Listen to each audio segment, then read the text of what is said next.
بسم اللہ الرحمن الرحیم۔ درود و سلام خاتم النبیین حضرت محمد مصطفیٰ صلی اللہ علیہ وسلم پر اور ان کی آل پر۔ حضرت عمر فاروق رضی اللہ تعالیٰ عنہ کے عہد خلافت کا ذکر ہے کہ بصرہ کے نو آباد شہر کے ایک مکان میں ایک صحابی رسول بستر مرگ پر پڑے تھے۔ ان کے چوڑے چکلے ہاڈ اور خد خال سے ظاہر ہوتا تھا کہ کبھی وجی اور قبیل جش رہے ہوں گے، لیکن اب بیماری نے انہیں سخت ضعیف اور سرماندہ کر دیا تھا۔ تاہم اس حالت میں بھی ان کے چہرے پر عجیب قسم کا جلال تھا اور اس سے نور کی شعائیں پھوٹ پھوٹ کر نکل رہی تھی۔ ان صاحب رسول کو اللہ تبارک و تعالیٰ نے اولاد کثیر سے نواز رکھا تھا، چنانچہ اس وقت ان کے بستر مرگ کے گرد ان کے 32 فرزند جمع تھے، اور وہ اکڑی ہوئی آواز میں ان سے مخاطب ہو کر کہہ رہے تھے، پیارے بیٹوں، میں اب تم سے ہمیشہ کے لیے رخصت ہو رہا ہوں، میری باتیں غور سے سنو۔ جب میں مر جاؤں تو اپنے سب سے بڑے بھائی کو اپنا سردار بنانا، اگر چھوٹے کو بنایا تو جو لوگ تم سے ہمسری کا دعویٰ رکھتے ہیں وہ تم پر انگلیاں اٹھائیں گے۔ ہمیشہ اپنے اسلاف کے نقش قدم پر چلنے کی کوشش کرنا، میری موت پر رونے دھونے اور چیخنے چلانے سے اجتناب کرنا، کیونکہ رسول اللہ صلی اللہ علیہ وسلم نے ایسا کرنے سے منع فرمایا ہے۔ اپنے مال کی اصلاح اور حفاظت سے غافل نہ ہونا، اس سے شرفا کی عزت میں اضافہ ہوتا ہے اور کم ظرف لوگوں کا بار احسان نہیں اٹھانا پڑتا۔ اور اپنے اونٹوں کو نام و نمود کی خاطر بے محل صرف نہ کرنا، لیکن بر محل صرف کرنے میں کبھی دریغ نہ کرنا۔ کم اصولوں میں رشتے ناطے نہ کرنا، ہو سکتا ہے اس سے تمہیں وقتی مسرت حاصل ہو جائے، لیکن اس میں جو نقصانات مضمر ہیں، وقتی مسرت ان کے سامنے کچھ حقیقت نہیں رکھتی۔ اپنے دشمن کی اولاد سے ہمیشہ ہوشیار رہنا، کچھ تعجب نہیں کہ وہ اپنے بزرگوں کی طرح دل میں تم سے اناد رکھتی ہو۔ زمانہ جہالت میں میری قبیلہ بکر بن وائل سے دشمنی رہ چکی ہے، اس لیے میری قبر وہاں بنانا جہاں ان کی دسترس نہ ہو سکے، ورنہ خدشہ ہے کہ وہ جوش انتقام میں میری قبر کھود ڈالیں اور تم اس کا بدلہ لینے کے لیے ان کے خلاف وہ کچھ کر گزرو جو تمہاری آخرت برباد کر ڈالے۔ اتنا کہتے کہتے وہ صاحب رسول تھک گئے اور سانس درست کرنے کے لیے تھوڑی دیر خاموش رہے۔ پھر انہوں نے اپنے کانپتے ہاتھوں سے ایک تیر نکالا اور اسے اپنے بڑے لڑکے کے ہاتھ میں دے کر کہا، اس کو توڑو۔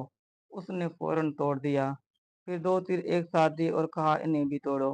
اس نے بہت کوشش کی لیکن نہ توڑ سکا۔ دانا باپ اب پھر سارے بیٹوں سے مخاطب ہوئے اور فرمایا، تم نے دیکھا کہ ایک تیر کتنی آسانی سے ٹوٹ گیا، لیکن جب دو تیر مل گئے تو پوری طاقت صرف کرنے کے باوجود نہ ٹوٹ سکے۔ اگر تم آپس میں پیار، محبت اور اتفاق و اتحاد کے ساتھ نہ رہے اور متفرق ہو گئے تو تم میں سے ہر ایک کی مثال ایک تیر جیسی ہوگی جسے ہر شخص توڑ سکے گا، اور اگر تم متحد رہے تو پھر کسی کی مجال نہ ہوگی کہ تمہیں توڑ سکے یا کوئی نقصان پہنچا سکے۔ یاد رکھو، اتحاد میں ہی قوت اور برکت کا راز پہنا ہے۔ اتنا فرما کر ناصر مشفق نے ایک ہچکی لی اور اس کے ساتھ ہی ان کا طائر روح قفس انصری سے نکل کر عالم بقا کی جانب پرواز کر گیا۔ دم آخر اپنی اولاد کو یہ پرمغرور اور زرین وصیتیں کرنے والے صاحب رسول حضرت قیس بن عاصم منکری تمیمی رضی اللہ تعالیٰ عنہ تھے۔ حضرت قیس بن عاصم رضی اللہ تعالیٰ عنہ کا شمار ان صحابہ کرام میں ہوتا ہے جو حضور پاک صلی اللہ علیہ وسلم کے اس ارشاد کا مصداق تھے، تم میں سے جو زمانہ جہالت میں بلند مرتبہ تھے وہ اسلام میں بھی بلند مرتبہ ہیں۔ حضرت قیس رضی اللہ تعالیٰ عنہ عرب کے نامور قبیلہ بنو تمیم کی شاخ بنو منکر سے تعلق رکھتے تھے۔ حضرت قیس رضی اللہ تعالیٰ عنہ اپنے قبیلہ بنو منکر کے سردار تھے اور نہایت دولت مند اور رعب و دبدبا کے آدمی تھے۔ ان کی شہ سواری قیادی اور عصابت رائے کے سارے علاقے میں دھوم مچی ہوئی تھی۔ لوگوں کی باہمی جھگڑے نپٹانے میں انہیں ید تولا حاصل تھا۔ ان کا قبیلہ کے بکر بن وائل سے قدیمی دشمنی تھی اور اکثر ان سے جنگ و جدال تک نبوت پہنچ جاتی تھی۔ ان لڑائیوں میں قیس رضی اللہ تعالیٰ عنہ ہمیشہ پیش رہتے تھے اور اپنی جنگی چالوں سے دشمن کو زج کر دیتے تھے۔ شعر و شاعری میں بھی درک رکھتے تھے اور جب طبیعت لہر پر آتی تو نہایت عمدہ اشعار کہہ لیتے تھے۔ اگرچہ وہ فطری طور پر نہایت بردبار اور حلیم مرتبہ تھے، لیکن ایک دفعہ جاہلی حمیت کے زیر اثر اپنی ایک معصوم بچی کو زندہ زمین میں گاڑ دیا تھا۔ اس حرکت پر ساری عمر افسوس رہا۔ زمانے جاہلیت میں شراب خواری کو لازماً امارت سمجھا جاتا تھا، چنانچہ وہ بھی اس علت میں مبتلا تھے۔ پینے پہ آتے تو کم کے کم خالی کر دیتے۔ ایک دفعہ شراب پی کر ایسی بدمست ہوئے کہ عقل و خرد جواب دی گئی۔